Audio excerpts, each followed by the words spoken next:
কষ্ট আর দুর্ভোগ কাকে বলে। সুপাতলার এই রাস্তা তো না দেখলে বোঝা যায় না যে আমরা এই রাস্তার পরিস্থিতি খুবই ভয়াবহ। এটা আমাদের দুর্ভাগ্য বলতে হবে। এটা প্রধান 1 নম্বর রাস্তা সুপাতলার।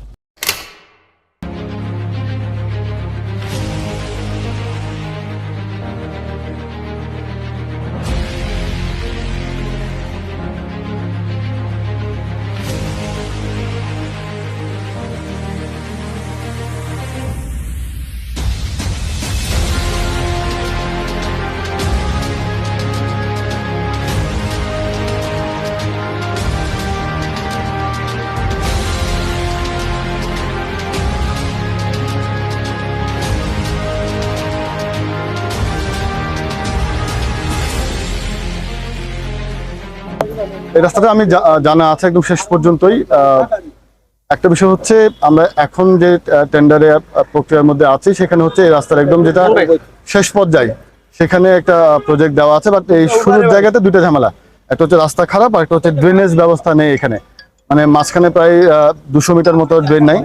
আমরা যত দ্রুত সম্ভব এই অন্তত ড্রেনের স্টেপটা নেওয়ার ইনশাল্লাহ আমরা চেষ্টা করব। আর এখন যে অসুবিধাটা হচ্ছে, একদম কাদা হয়েছে রাস্তা, এটা পার্মানেন্ট না হলেও একটা মানুষের চলাচল উপযোগী করা যে প্রাইমারি যে স্টেপটা, আমরা খুব দ্রুত এটা নিব ইনশাআল্লাহ। গত 17 বছর তফজ্জুল চাচা 17 বছর ছিলেন, ওনার সময়ও আমাদের এই শোভাচলা বিশেষ করে এই রাস্তাটায় কোনো সংস্কার হয় নাই। পরবর্তীতে 2 মেয়র গেছে অবৈধ সরকার থাকাকালীন, তখনও কোনো সংস্কার হয় নাই। আমাদের এই প্রধান সড়কটায় শোভাচলার বিভিন্ন, এইটা বিশাল বড় এলাকা, সব মানুষ এই রাস্তা দিয়ে যাতায়াত করে। সুতরাং আমরা ড্রেনিং ব্যবস্থা নাই, বৃষ্টি হলে পানি হাঁটু পর্যন্ত উঠে যায়।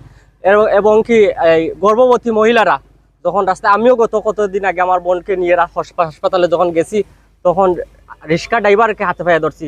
ওর তো হাতে পায়ে ধরে কোনো লাভ নাই, কারণ রাস্তার এই অবস্থাটা এইরকম। সুতরাং আমরা দলও ক্ষমতায় নাই। আমার সাথে আছে আমার পার্টি সেক্রেটারি সহ আমার গ্রামবাসীর মুরব্বী। আপনি হচ্ছেন আমাদের অভিভাবক। আপনার কাছে আমার বিনীত অনুরোধ, আপনি যত তাড়াতাড়ি যতটুকু সম্ভব, আমি আশা রাখি আপনার কাছে, আপনি যেবার আপনি পৌরসভায় কাজ করতেছেন, উপজেলায় কাজ করতেছেন, ইনশাল্লাহ আপনি যতটুকু সময় আছেন আমাদেরকে সহযোগিতা করবেন। আমরা আশা রাখি এইটুকুই যে আপনি থাকা সত্ত্বে আমাদের বিয়ানীবাজার পৌরসভার বিশেষ করে অনেক সংস্কার কাজ আপনার কাছে আশা করি। এটা আমাদের দুর্ভাগ্য বলতে হবে। এটা প্রধান 1 নম্বর রাস্তা সুপাতলার। এই সুপাতলার 1 নম্বর রাস্তায় হাঁটু জল, একটু বৃষ্টি দিলে হাঁটু জল হয়ে যায়, যার কারণে মেয়ে ছেলে নিয়ে কেউ এদিকে যেতে পারে না।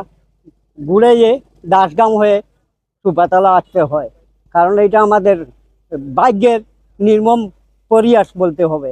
কারণ প্রধান রাস্তা এই বেহাল অবস্থা। যাই হোক, আজকে আমাদের টিএনও মহোদয় এসেছেন, এসে একটা আশ্বাস দিয়েছেন। দেখা যাক কি হয়। আমরা গ্রামের সবাই মিলে আমরা কাজে সাহায্য সহযোগিতা করব। সুপাতলার এই রাস্তা সুপাতলা মেইন রোড থেকে এবার সুপাতলা পশ্চিম মাথা পর্যন্ত না দেখলে বোঝা যায় না যে বাঙ্গা যে কষ্ট আমাদের সাধারণ মানুষে। এই দিকে যারা যাওয়া আসা করে না তারাই শুধু বলতে পারবে না, যারা সবসময় যাওয়া আসা করে তারা বুঝতে পারে যে কতটুকু কষ্ট।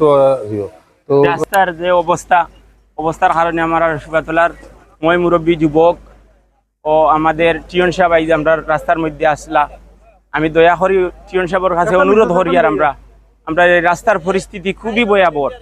একটা রিস্কে আইতে হইলে এখন খরচ লইয়া তারা সাজ হওয়া লাগে, আত হওয়া ধরা লাগে। দয়া করি আমি টিয়ন সাহেবের কাছে অনুরোধ রাখলাম যে আমরা রাস্তাটা আপনার থাকা অবস্থায়, আমাদের বাচ্চা কাচ্চা সকালে স্কুলে যাইতে হইলে রিক্সা পাওয়া যায় না, বাচ্চা ইন্তরে নেওয়া যায় না, রিক্সা আয় না, তারা সাজ হওয়া লাগে। দয়া করি আমি উপজেলা টিয়ন সাহেবের হইয়ার আমরা রাস্তাটা একটু অবগত করিয়া আপনার থাকা অবস্থায় আমরা রাস্তাটার কাজগুলা একটু তা করিয়া দিয়ে আমরা বাচ্চা কাচ্চা চলার সুবিধা করিয়া দেখা।